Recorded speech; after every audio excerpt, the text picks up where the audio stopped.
ആശ്വാസ വാർത്ത എത്തിയിരിക്കുകയാണ്. ഏതാണ്ട് 20 മണിക്കൂർ സമയമാണ് കുട്ടിക്കായിട്ട് തെരച്ചിൽ നടത്തിയത്. തലസ്ഥാനം മുഴുവൻ അരിച്ചു പെറുക്കുകയായിരുന്നു പോലീസ്. കൊച്ചുവേളി റെയിൽവേ സ്റ്റേഷന് സമീപത്തെ ഒരു ഓടയ്ക്ക് സമീപത്തു നിന്നാണ് കുട്ടിയെ കിട്ടിയത് എന്നാണ് പോലീസ് പറയുന്നത്. കുട്ടിയെ ചികിത്സയ്ക്കായി തിരുവനന്തപുരം ജനറൽ ആശുപത്രിയിലേക്ക് മാറ്റി.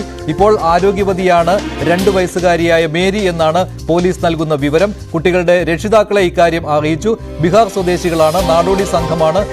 റോഡരികിൽ ഉറങ്ങിക്കിടക്കുന്നതിനിടെയാണ് കുട്ടിയെ തട്ടിക്കൊണ്ടുപോയത്. കുട്ടിയെ തട്ടിക്കൊണ്ടുപോയവരെ കുറിച്ചുള്ള കൃത്യമായ വിവരം കിട്ടിയിട്ടില്ല എന്നാണ് പോലീസ് പറയുന്നത്. എന്നാൽ ഒരു സ്കൂട്ടറിൽ കൊണ്ടുപോയി എന്നുള്ള വിവരം ഉണ്ടായിരുന്നു. അതിലേക്ക് തന്നെയാണ് പോലീസിന്റെ അന്വേഷണം. കുട്ടിയെ ഈ കണ്ടെത്തിയ സ്ഥലത്ത് ഉപേക്ഷിച്ചതാകാം എന്നുള്ള വിവരമാണ് പോലീസ് നൽകുന്നത്. വി വിനോദ് ചേരുകയാണ് വാർത്തയുടെ കൂടുതൽ വിശദാംശങ്ങളുമായി. വിനോദ്, എന്തായാലും സുരക്ഷിതയും ആരോഗ്യവതിയുമാണല്ലോ മേരി എന്ന ആ കുട്ടി. എന്താണ് പോലീസിന് ഇപ്പോൾ കിട്ടിയിരിക്കുന്ന വിവരങ്ങൾ? വിശദീകരിക്കുക.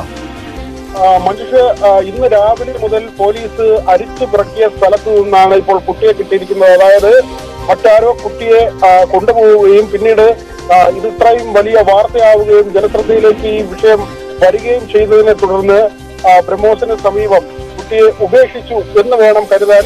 ഇനി കൃത്യമായി ഇതിൽ ആരാണ് ഇടപെട്ടത്, ആരാണ് ഇതിനെ കടത്തിക്കൊണ്ടുപോയത്, അതിനുള്ള കാരണം എന്തായിരുന്നു തുടങ്ങിയ വിശദാംശങ്ങളാണ് പുറത്തേക്ക് വരേണ്ടത്. രാവിലെ മുതൽ തന്നെ പോലീസിനോടൊപ്പം മാധ്യമപ്രവർത്തകരും പ്രാദേശിക ജനപ്രതിനിധികളും അവിടെയുള്ള ജനങ്ങളും എല്ലാം തന്നെ ഈ കുഞ്ഞിനെ തിരയുകയായിരുന്നു. കാരണം അസ്വാഭാവികമായി ഒന്നും തന്നെ CCTV ദൃശ്യങ്ങളിൽ ഉണ്ടായിരുന്നില്ല.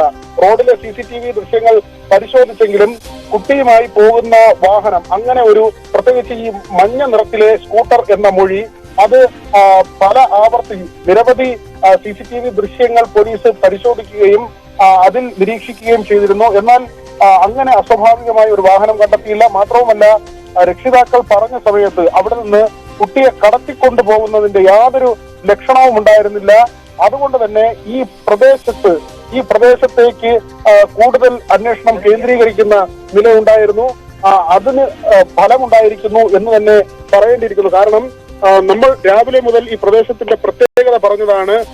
ചതുപ്പും കണ്ടൽക്കാടും ഒക്കെയുമുള്ള വിജനമായ നിരവധി പ്രദേശങ്ങൾ, അവിടെ ലഹരി സംഘങ്ങൾ ധാരാളം തമ്പടിക്കുന്ന സാഹചര്യമുണ്ട്.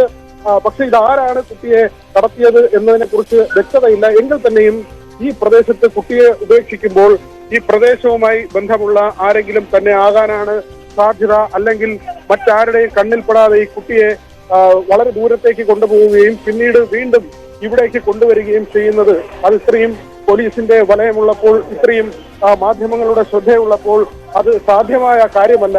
ഇനി വീട്ടുകാർ നൽകിയ മൊഴി കേന്ദ്രീകരിച്ചുള്ള അന്വേഷണം, അതിൽ എന്തെങ്കിലും പൊരുത്തക്കേടുകൾ ഉണ്ടോ? നേരത്തെ തന്നെ മൊഴി പരിശോധിക്കുമ്പോൾ പൊരുത്തക്കേടുകൾ അനുഭവപ്പെട്ടതായി പോലീസ് വ്യക്തമാക്കിയിരുന്നു. ഇത് അന്വേഷണത്തെ പ്രതികൂലമായി ബാധിക്കുന്ന സാഹചര്യം ഉണ്ടായിരുന്നു. ഏതായിരുന്നാലും കുടുംബാംഗങ്ങളെ പൂർണ്ണമായും ഒഴിവാക്കിയുള്ള ഒരു അന്വേഷണമല്ല.